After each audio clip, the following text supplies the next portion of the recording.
Jesus, Jesus.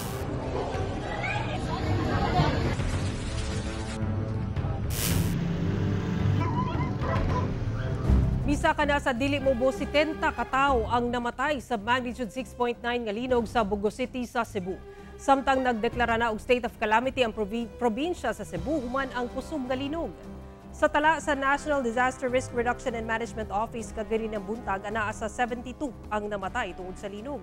294 ang samdan samtang kapin 47,000 o sobra 170,000 ka individual, kapin 47,000 ka magbanay o sobra 170,000 ka individual ang apektado. Posible pang madugangan ang maong mga ihap.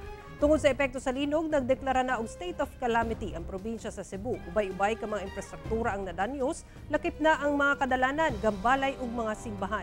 Nasinati isab ang total blackout ug walay signal sa mobile network sa northern part sa Cebu province, partikular sa Catmon, Carmen, Asturias, Dakbayan sa Bugo, Carmen, Daanbantayan ug sa lungsod sa San Remigio. Sa karon nagpadayon ang assessment sa mga otoridad sa danyos ug ang pag-atiman sa mga biktima.